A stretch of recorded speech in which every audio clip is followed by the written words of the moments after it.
Hi guys. Okay, is it okay? I think I'm live. Sorry, there's a little glare. Okay, I'll just move it on to the side here. Okay, guys. Woo, I was out. There was a book sale and a yard sale at a church. I get a pretty good amount, and then I went to the local coffee shop, and there were some vintage books I kind of took. But I did get some vintage Christmas a little bit. I went to my consignment shop and pick up this shirt. I had to because it fits in the style I want. Like this could be this could be 20s, 60s, 70s, and maybe early 80s.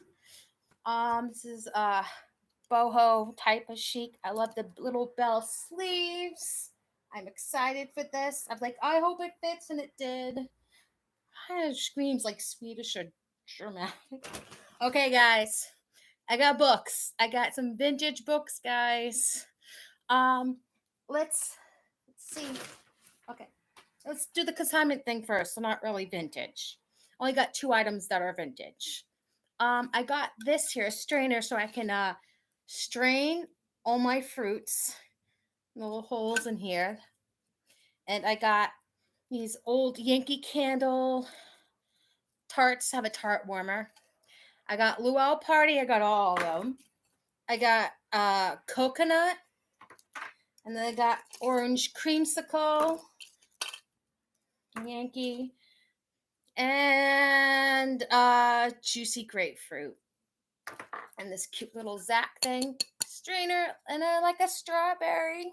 I had to get it. It's purple. Um, I got these candles. They work. Hide the glare. They work perfectly here. So I had to get them. They were only $1.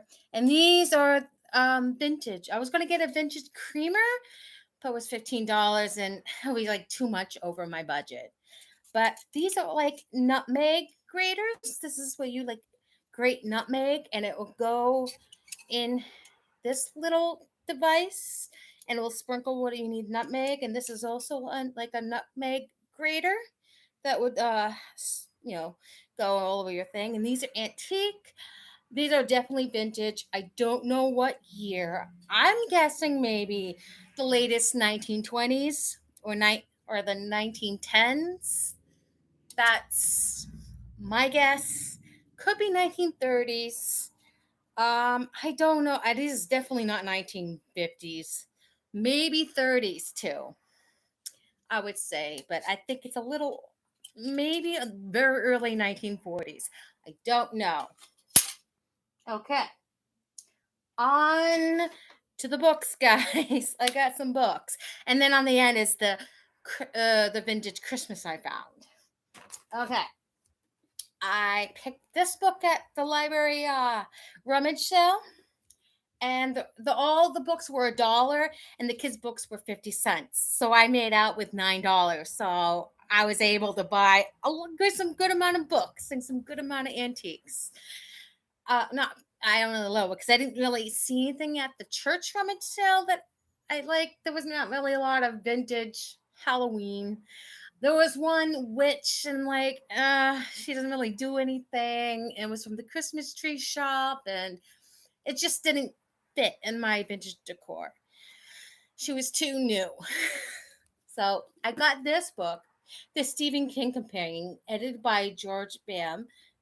There he is. Um, see the real world of Stephen King, the unreal world of Stephen King. Look at the books and the appendices. The Stephen King Companion is the great general interest book, resource guide, and reference work for King's millions of fans.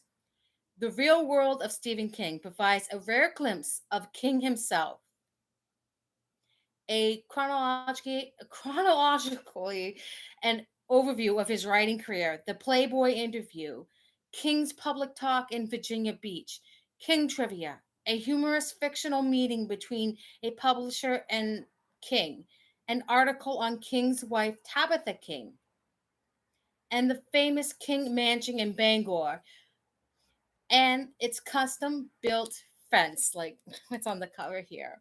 The Unreal World of Stephen King looks at King's fans, book publishers, audio tape publishers, and critics with commentary by noted writers, packed with articles, interviews, profiles, and sidebars from little scene interviews with King.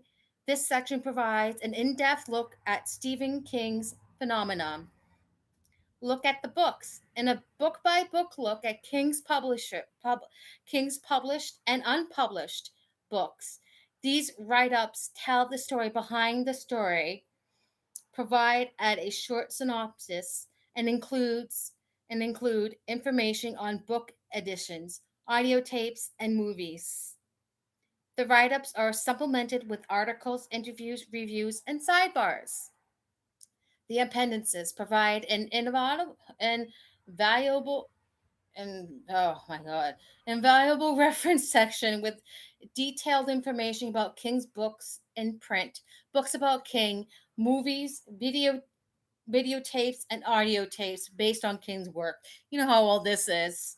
Now it's like Blu-ray, digital movies now.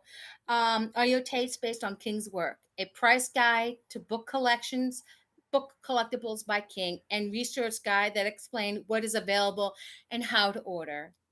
Packed with over 100 articles, interviews, profiles, synopsis, and sidebars. The Stephen King Companion is illustrated with 50 photographs. Selected on Book of the Month Club and Quality Paperback Book Club. Andrew and McNeil, Usury Press, Kansas City, New York. Cover by Carol Hall, courtesy of the Bangor Daily News, and the cover from Printing News. Okay, this sold for $10.95, and it's $15.95 in Canada when it came out. Oh, this looks King. King holding a mounted head of a rattlesnake in a crystal ball. That's King for you, right? Oh, hey. This was published in 1989. Schools and businesses. It doesn't. I don't know if this is the first printing or not. George and Mary Bam. Uh, okay, Stephen King was born 1947. He's still living, of course. 1989 is this book. See, pays 360 for copyright notice. Copyright notice. What page? Oh, the last page, maybe they're saying. Oh, goodness. Oh, I remember. What page they say? 62, 61, 62. Okay.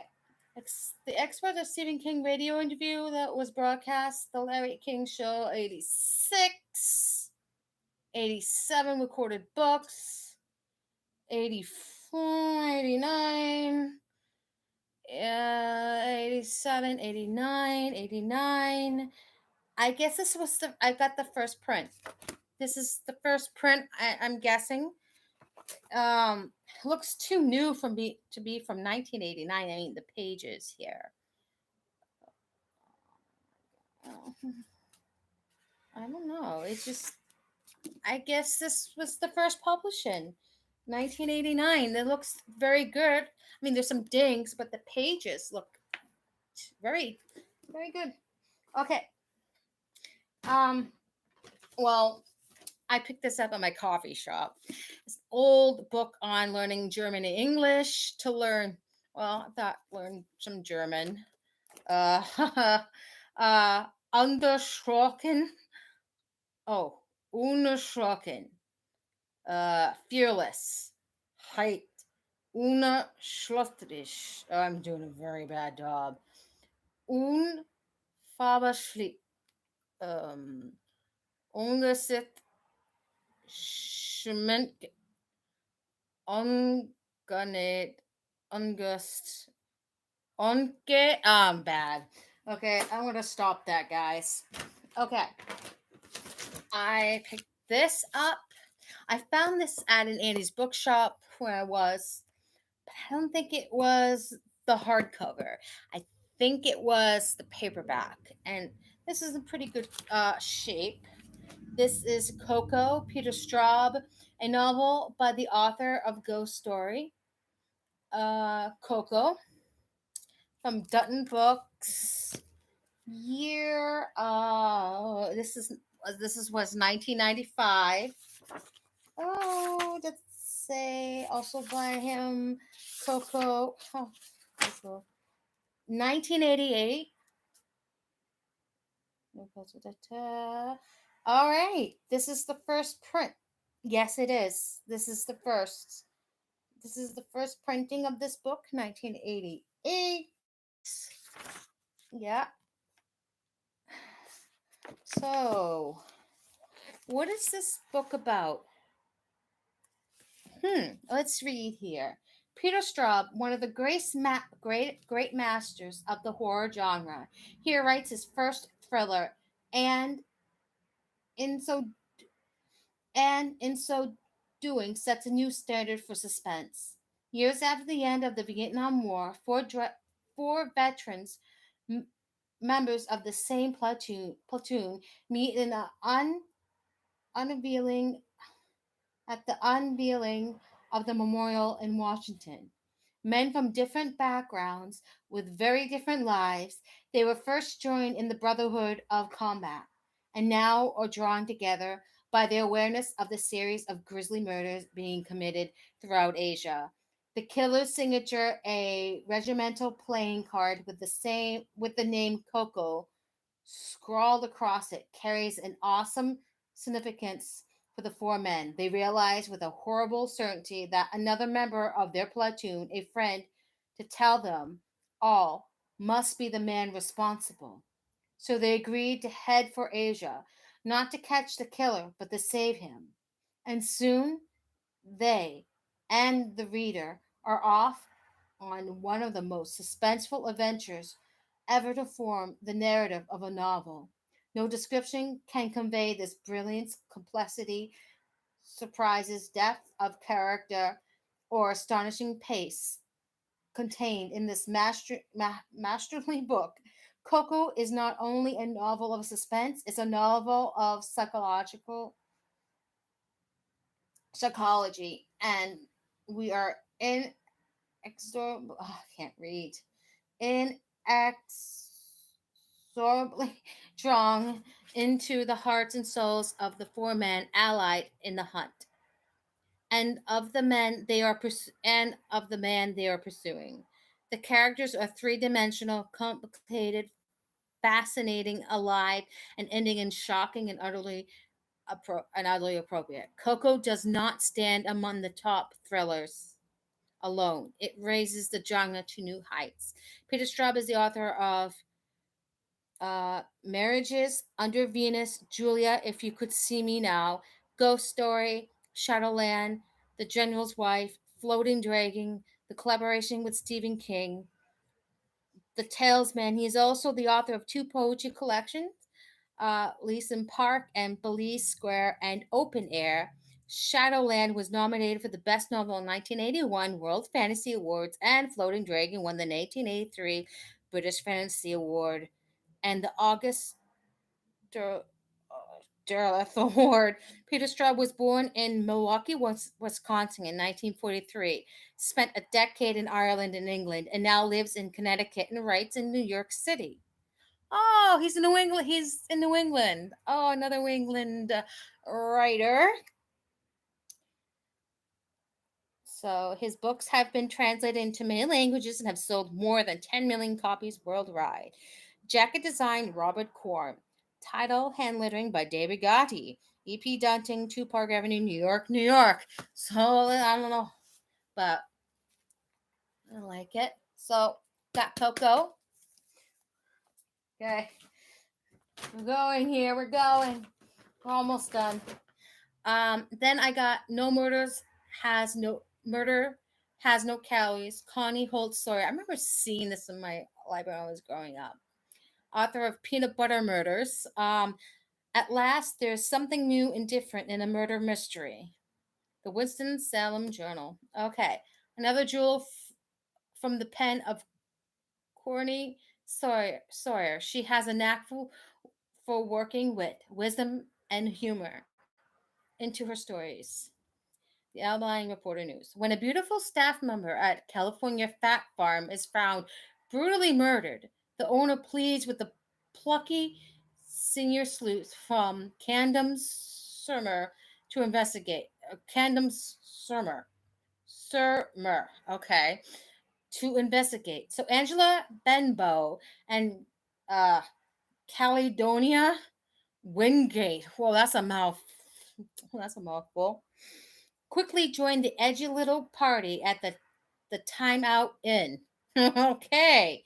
To check out their fellow guests, Grumpy Marceline, facelifted Carmen, dimpled Cracker, Saggy Judy, and Roly Poly Tilly, among others. Oh, great. Very nice ladies, too, on the surface. But beneath one of those mud pack lurks a killer. Mud packs. Well, that's kind of mean. Mud packs lurks a killer. Too bad that Angela and the Caledonia's impulsive sleuthing is pushing them toward fate, worse than aerobics, namely death. A fun read, fast paced. It will relax you and even trigger a chuckle now and then. The Charleston Gazette. That's that. I have another one by her. For a second. Uh, okay, another one. Where is the? I think. Where's the other one that has a? It's in here. Oh yeah. Okay. That one. And then I got another Corny Holt Sawyer, The Geezer Factory Murders. I got it because I like the cover of it. The Camden Surmer retirement community on California's Gold Coast is riding high thanks to transfers from a rival establishment, the Geezer Factory. Okay. Who wants to go to a place called the Geezer Factory, a retirement home? I don't want to be called a geezer. Oh boy. For one newcomer, however, the move is fatal. No sooner does that nice couple, the Goulds, move in than Howard Gould is murdered. So resident sleuths Angela Benbow and Caledonia Wingate set out to investigate a puzzle that begins with ghost busting at the Geezer factory.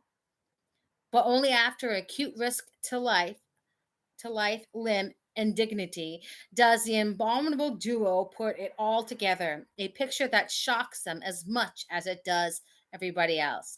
Fun, lighthearted, the book list likes it, but I like the cover. So I can't wait to read this. It's kind of cool. Let's see what year this book is. 1996. So this is 1996. This book here, I have to say 90s too. 1994. Okay, this came out before this so order here. And then the last Corny Holt Sawyer book I got is Ho Ho Homicide. When Brandy Benting turns up dead under the Camden Surmer Christmas tree, members of the posh California retirement community are shocked by this unexpected holiday event. Despite their sadness, resident sleuth Angela and Caledonia see it as a golden opportunity to help their old friend Lieutenant Martinez investigate. How could poor Bertie have been murdered in plain view of the lobby receptionist? Did someone really steal her jewelry? Is the dead woman's pompous nephew as well off as he appears? Fortified with Camden's superb cuisine and many sips of sherry, the doughty ladies forge fiercely ahead, throwing themselves into a peril to learn the strange truth of Bertie's sad demise. an even stranger final twist that makes it quite a Christmas. Wow. And this is from Fawcett Crest Mysteries. And this book was made. Those other ones, Murder by Owl Light, The Peanut Butter Murders. Oh, how is what year? Okay, this is 1995. So what book is 95? This is 1994, and this is 1996. So I got this. Oh, let's go. Let's go. Um, I picked this at the coffee shop. They have these old books, and I thought this looked very interesting. The Soul Brothers and Sister Lou. Kristen Hunter packs a wallop. She takes readers into the northern ghetto and shows the way things really are. Her story is fast moving and absorbing. Book World by novel Kristen Hunter, author of The Landlord. So this is interesting. Raised for Sister Lou. This is indeed a book of our times. Saturday Review. Sister Lou is a girl you won't want to miss, and her story is one you'll be glad to know.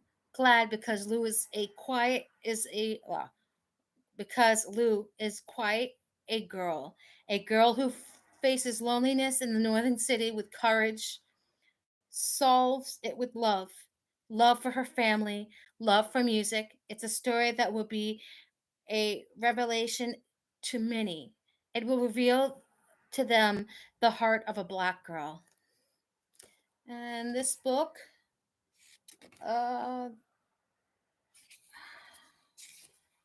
this book was 1968. This is a really old book. Um, fourth, okay, first 69, first printing 68. I don't. Well, I would say copy in 1968, first printing November 69, fourth printing 1970. So this is the fourth printing. This is the fourth printing 1970. Original story 68. Okay, so this is vintage. It's not really horror, but I got it. Oh, it's Avon, and it was 75 cents back in the day, and it's backwards. I like the cover. So about that, it was interesting. Um, this is a kid book, 1950. This is Maya Angelou, How to Get Some Poetry. Even the Stars Look Lonesome. And there she is, the late great Maya Angelou. This wise book is wonderful continuation of the best-selling "Wouldn't Take Nothing from My Journey Now." Even the Stars Look Lonesome is Maya Angelou's talking of the things she cares about most.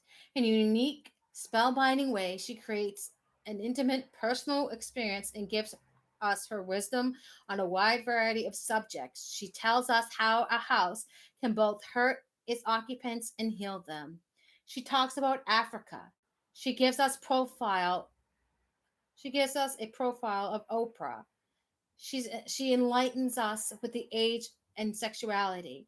She confesses to the problem fame brings and shares with us an incredible lesson she has learned about the rage and violence, and she sings the praise of sensuality. Even the Stars Look Lonesome imparts the lesson of a lifetime. This is like young children's book, but I would say young adult because sexuality. I don't think like little great 10-year-olds are thinking about sexuality at that. They're just busy being a kid. What year this was? 1994. This is 1997. No, maybe I'm wrong. Mm, okay, I'm confused. Okay, this book was 1997.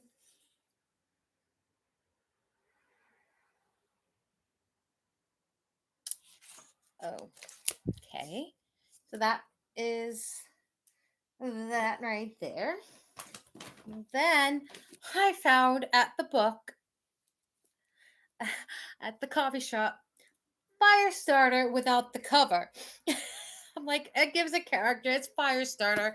Why not read it as my summer list? I have a lot to read for my summer reading list.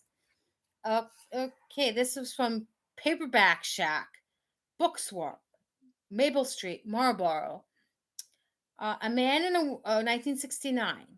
A man and a woman are subjects of a top secret government experiment designed to produce extraordinary psychic powers. 1970, they are married and have a child, a daughter. 1972, the daughter first shows signs of a wild and horrifying force growing within her. Desperately, her parents try to train her to keep that force in check, to act normal. Now the government wants its brainchild back for its own insane ends. Terror becomes child's play. Death is everywhere, and the chase is on. Firestarter. Terrifying, meticulously realized backgrounds and strong threads of human compassion and gripping piece of entertainment. The Miami Herald, heart-stopping suspense. Denver Post. From Oh, Annie's Bookstop, 6 Main Street, Westboro Center. Well, there isn't any Annie's Bookshop anymore in the Westboro Center, East Main Street. It's not there anymore. That's how old this book is. Because I am in that town and I don't see it.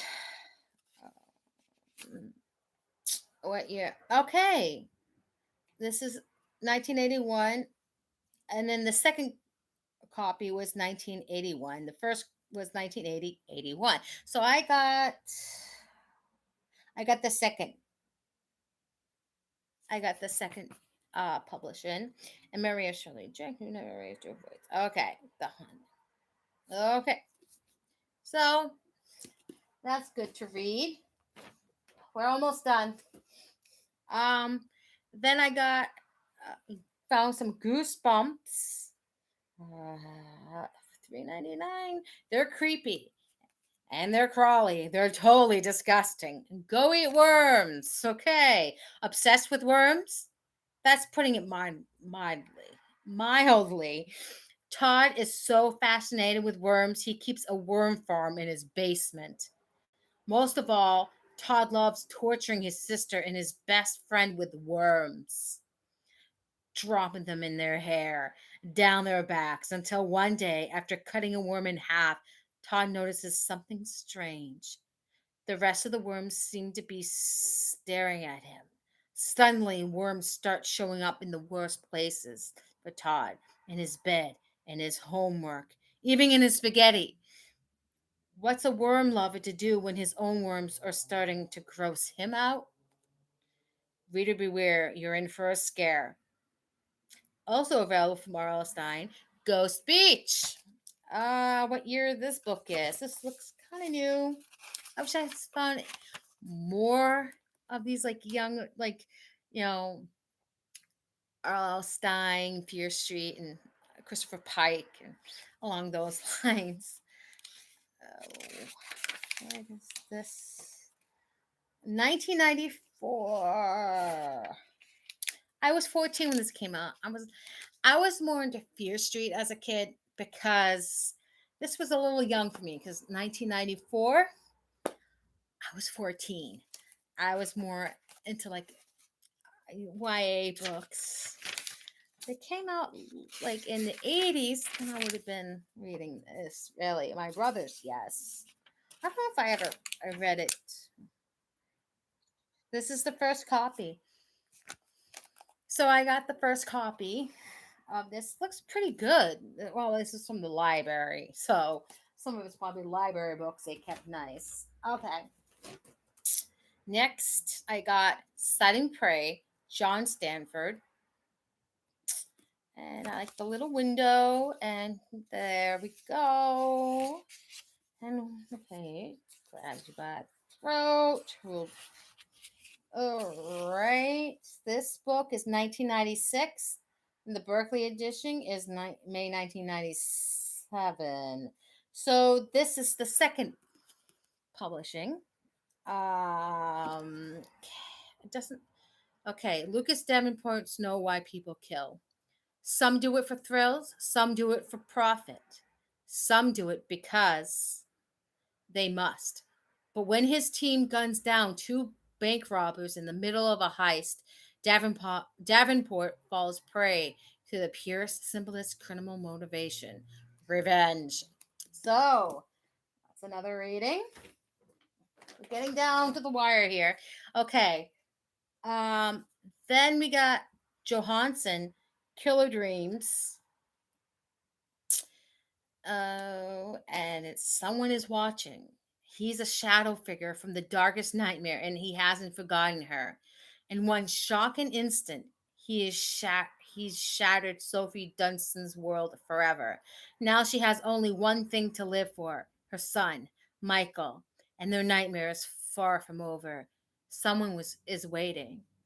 As one of the nation's top sleep therapists, Sophie knows how dreams can kill. She specializes in the life threatening night terrors that her son suffers from. But even in his worst nightmares, don't compare with the all too real terror that's about to begin. Someone will die. Sophie's only ally is a man as unpredictable as he is dangerous. Matt Royd is a wild card, hard, cool, merciless, and putting him into play changes the game completely. But if Sophie makes the wrong move, she won't wake up screaming. She won't wake up ever. So, well, so this is Iris Johansson. Wait a second. I think I got a hardcover book by her, like Running or something. Forget what it is. Which one? Not Blind Alley. Killing Game. No. The Search of Fatal Tide. Killer Dreams. I have that one. Oh yes, this one I have. And Then You Die. I have that one. And what year is? Does it tell me? Does it? How many pages? Okay. 206. Batman hardcover, published 206. The Batman Market Edition, September 207. So this is the 207 version of that book. Oh, we're almost done. Then I got this fantasy book. I'm not really into fantasy, but I'll give it a try. It's Robin McKinley. The Legend of the Blue Sword begins. The Hero in the Crown. Permabound. Refreshing, haunting, utterly. Okay. Erin could not remember a time when she had not known the story. She had grown up knowing it. It was a story of her mother, the witch woman, who expelled the king into marrying her to get an heir that would rule the Mar. And it would, she turned her face to the wall when she found she had born a daughter instead of a son.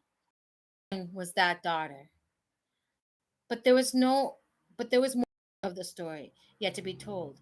Erin's destiny was greater than ever she had dreamed. She was to be the truth. She was to be the true hero who who would wield the power of the blue sword. And this looks like 80s.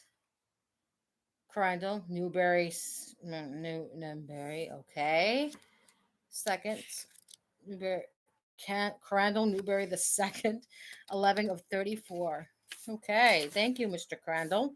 Robert McKinley, 1984, Ace Edition, 1987. Second printing. Okay, so I have one, two, three. I have the fourth printing. This was in 1984, cover up by Kinuku Craft. Yeah, this is the fourth edition. So this is 1987. And I got this at the library, the little library of used books at my coffee shop. Death and Bloodhound Red. Virginia lawyer. Okay, bloodhounds can make you laugh and cuss in the same breath. They're endearing, faithful, and can sling drool 10 feet in any direction.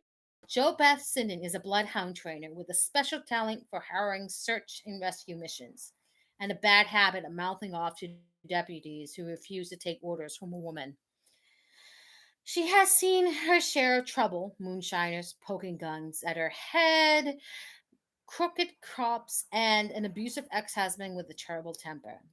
Then she's suspected of a murder and finds herself treading a quagmire as thick as and treacherous as the Okefenokee, the Oke, Okefenokee swamp. If she can't prove her innocence, she might lose not only the thriving business she loves, but the freedom and independence she fought all for all her life. The Agatha Award nominee. And this book, 1995, 1996, Harper. So this is like the second or third. This is the second one. I think no. This is yeah. I think this is the first Harper paperback. So the paperback is 1996. This is the first printing of the paperback. The hardcover was 1995. I gotta wash my hands after this. And then I picked up Dean Koontz, Forever Odd. When you see dead people, oh, when you see dead people, life can be forever odd. Oh, yeah, Dean Koontz is out there too. Okay, I see dead people, but then by God, I do something about it. Odd Thomas never asked for his special ability. He's just an ordinary guy trying to live a quiet life in the small desert town of Pico Mundo. Yet he feels an obligation to do right by his otherworldly confidence. And that's why he won hearts on both sides of the divide between life and death. But when a childhood friend disappeared, Odd discovers something worse than a dead body and embarks on a heart-stopping battle of will and wits with an enemy of exceptional cunning. In the hours to come, there can be no innocent bystanders, and every sacrifice can tip the balance between despair and hope. You're invited on an unforgettable journey through the world of terror and transcending the world wonders beyond imagining. And you can have no better guide than Odd Thomas. Forever odd, we're all a little odd beneath the surface. So I'm excited to read this and see how that goes out. And last book I found at the book thing is uh Briar Patch Ross Thomas, the winner of the Edgar Award Best Mystery Suspense Novel of the Year. I got it because I like the cover. It looks like a 70s grindhouse. This is from R.O. Can. This is from Penguin Books. And what year? 1985. Penguin Books, 84. So this is Fleming and Schuster's the first printing. So the second published in Penguin Books. This is like the second. So this is 1985. So this is like the second printing of this book. Okay. Every new novel puts Thomas on the notch higher on the must-read ratings. In the case of the Briar Patch, makes the two notches. Okay. When Detective Felicity Dill is blown to smithereens by a car bomb, her brother Benjamin, a consultant to a Senate subcommittee, flies to their hometown for her funeral. But Benjamin Dill has two other missions in mind: to find Felicity's murderer and to get and to get a much needed disposition for his subcommittee. Committee. A lot has changed in the beginning Sunbelt city of his youth, and Dill soon uncovers a vicious web of murder and political skullduggery that involves a motley array of friends and enemies from his own past and his sister's mysterious present. Dill's boyhood friend who got rich as an arms dealer in Vietnam, a spaced out electronics, electronics genius, several members of the local police, and a very beautiful lawyer, and an ex CIA spook whom everybody in Washington wants to meet. Sexy, streetwise, fast paced, and funny. Briar Patch is the novel all Thomas fans and everyone else has been waiting for. Okay, and that's the last of the books. Okay, now this is what I found at the rummage sale. It wasn't too much, but this guy needs batteries. I can clean this up. It's getting cute. So I need some cell batteries for him, and he'll burn like a candle. So I found this guy. It was all like a couple of dollars. They just guessed on the price. I got more of these snowball lamps, I think from the 50s or 60s. I got one in its case. And I got some Cool Brights. I don't know how old this is, but there's from $1.49 from True Value. Indoor outdoor bulbs. I got red, blue, and red. I don't know if they'll work, but we'll see. And more of these. I know these are vintage. They don't have those anymore. And then I got these ornaments. I don't know how old these ornaments are. I don't. But I think they're cute. Got them. Got these. But then I got this. This is vintage. I don't know what year. It's glass. I don't know what year. But I thought it was pretty, so I got that. And then I got some hooks, some vintage hooks. 49 cents. 100 regular hooks. The barcode. It was like 90s, late 80s. I don't know. But from Trim a Tree. And I need that to hang ornaments. So that was it. Thank you for hanging in there. It was a long journey through the world of me rummaging books and some vintage finds. So thank you for tuning in. Bye.